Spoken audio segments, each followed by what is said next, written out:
নমস্কার, Bengali film review চ্যানেলের তরফ থেকে আপনাদের সকলকে সুস্বাগতম। আজ আমরা রিভিউ করব জয়দীপ মুখার্জি পরিচালিত ওয়েব সিরিজ অ্যাডভোকেট অচিন্ত আইজের ট্রেলার নিয়ে আপনাদের সঙ্গে তন্ময়। যারা আপনারা টিজার দেখেছেন তারা বুঝতেই পেরেছেন যে এটা একটা কোর্টরুম ড্রামা এবং এখানে এমন একজন অ্যাডভোকেটের কথা বলা হচ্ছে যে অ্যাডভোকেট অচিন্ত আইচ নামে খ্যাত, কিন্তু তাকে সবাই অপদার্থ, কানকাটা এই ধরনের কিছু উপাধি দেয়, কারণ সে জেনারেলি কোনো ভালো লয়ারের এগেনস্টে কাজ করার যোগ্যতা রাখে না বলে সকলে এরকম মনে করে। হঠাৎ করে সে একটা এমন কেস নিয়ে নেয় যে কেসের এগেনস্টে দাঁড়িয়ে রয়েছে সেই শহরের সব থেকে বড় একজন লয়ার, যার নাম সীতারাম, এবং সেই ক্যারেক্টারটা প্লে করছে শাশ্বত চট্টোপাধ্যায়। এই দুজনের মধ্যে এবার যে লড়াই এবং সেই লড়াইয়ের মধ্যে দিয়ে বিভিন্ন রকম যে সিকোয়েন্সগুলো উঠে আসছে, কিভাবে সে তাকে বিট করছে, বা এই কেসে অচিন্ত আইচ কিভাবে জিতছে বা আদেও জিততে পারছে কিনা, যদি জেতে তাহলে কেমন করে জিতছে, পুরো বিষয়টা জানতে গেলে এই হইচই যে ওয়েব সিরিজ, এই ওয়েব সিরিজটা আপনাদের পুরো দেখতে হবে। প্রথমত, এই ধরনের ওয়েব সিরিজ দেখলে আপনাদের মাথায় একটা প্রশ্ন আসবে, জলি এলএলবি ছবির কথা বা ক্রিমিনাল জাস্টিস বলে যে পঙ্কজ ত্রিপাঠীর যে ওয়েব সিরিজটি বেরিয়েছিল সেই ওয়েব সিরিজের কথা আপনাদের হয়তো মাথায় আসবে এবং সেটা আসা উচিত। তো এখানেও আমরা খানিকটা কিন্তু তাই দেখতে পাচ্ছি। ইভেন শুধু তাই নয়, শাশ্বত চট্টোপাধ্যায়ের অ্যাক্টিং এর মধ্যে দিয়ে আমরা কিন্তু অনেকটা বোমান এরানির যে পার্সোনালিটি সেটাও কিন্তু আমরা ক্যারি করতে দেখতে পাচ্ছি। ফলত এই যে কোর্টরুম ড্রামাটা তৈরি হচ্ছে, যে ওয়েব সিরিজটি তৈরি হচ্ছে, সেটা খানিকটা সেই ধাঁচে যাবে বলে আমাদের ট্রেলার দেখে মনে হচ্ছে। এমন হতেই পারে যে মূল যখন আমরা ওয়েব সিরিজটি দেখবো তখন পুরো গিয়ে দেখবো অন্যরকম টার্ন অ্যান্ড টুইস্ট রয়েছে, তো সেক্ষেত্রে ডিফারেন্ট ব্যাপার, কিন্তু ট্রেলার যেটা বলছে সেটা আমাদের কিন্তু ওই রকম একটা ধাঁচ বা ওই রকম একটা ব্যাখ্যায় নিয়ে পৌঁছচ্ছে।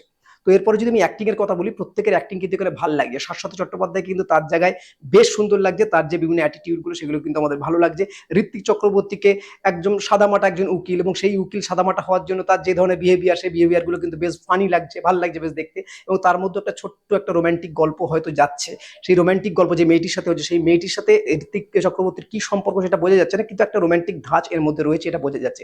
তবে এই যে গল্পটা, এই ধরনের কোর্টরুম ড্রামার যে গল্প বরাবরই ইন্টারেস্টিং হয়, কারণ সেখানে কথার কিছু মারপ্যাচ থাকে, ফলত স্ক্রিপ্ট রাইটিং এর ব্যাপারটা কিন্তু মুখ্যত চলে আসে। তো ফলত আমরা ট্রেলারের মধ্যে দিয়ে যেটা দেখতে পাচ্ছি, যে স্পিচগুলো যেগুলো প্রত্যেকের মুখে বসানো আসছে সেগুলো কিন্তু বেশ ভালো এবং সেটা বেশ ভালো লাগছে।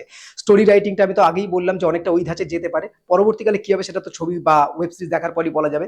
এরপর আমি যদি বলি কোনো টেকনিক্যাল পার্টের কথা, টেকনিক্যাল পার্ট কিন্তু বেশ ভালো, খারাপ লাগছে না আমার। এই ধরনের কোর্টরুম ড্রামার জন্য যে ধরনের টেকনিক্যাল পয়েন্টগুলো বা যে ধরনের ক্যামেরার অ্যাসপেক্ট দরকার হয়, সেই ধরনের ক্যামেরার অ্যাসপেক্ট কিন্তু আমরা এখানে দেখতে পাচ্ছি। প্রত্যেকে মাঝে মাঝে যেভাবে কোর্টরুমটাকে তুলে ধরা হচ্ছে এবং মাঝে মাঝে যে গরাদের পিছন দিক দিয়ে যেভাবে পুরো সিনগুলোকে নেওয়া হচ্ছে, সেটা বোঝা যাচ্ছে যে এটা একটা জেল বা এখানে মানুষের কিভাবে কোন পরিস্থিতিতে আছে সেই পরিস্থিতিটা কিন্তু সুন্দরভাবে উঠে আসছে। এবং এর কালার গ্রেডিংও খারাপ লাগছে না, খুব বেশি ডার্ক টোন দেওয়া হয়নি, কারণ যেহেতু এটা কোনো ডার্ক ড্রামা নয়, এটা জেনারেলি একটা কোর্টরুম ড্রামা, কিন্তু তার মধ্যেও বেশ কিছু ফানি মোমেন্টস আছে। তো সেই জন্য একটা স্বাভাবিক যে আলো, সেই আলোটাই আমরা এখানে দেখতে পাচ্ছি, সেটা কিন্তু আমাদের ভালোই লাগছে।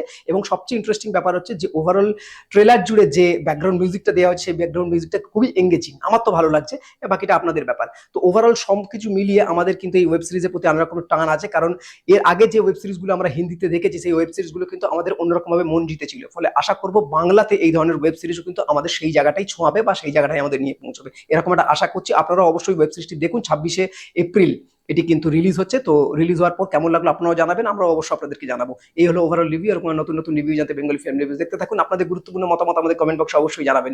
বেঙ্গলি ফিল্ম রিভিউ সোশ্যাল মিডিয়াতে সব জায়গায় অ্যাভেলেবেল আছে, আপনারা সেখানে আমাদের ফলো করতে পারেন। বাংলা সিনেমাকে এগিয়ে রাখুন, বাংলা সিনেমার পাশে থাকুন। Thanks for watching.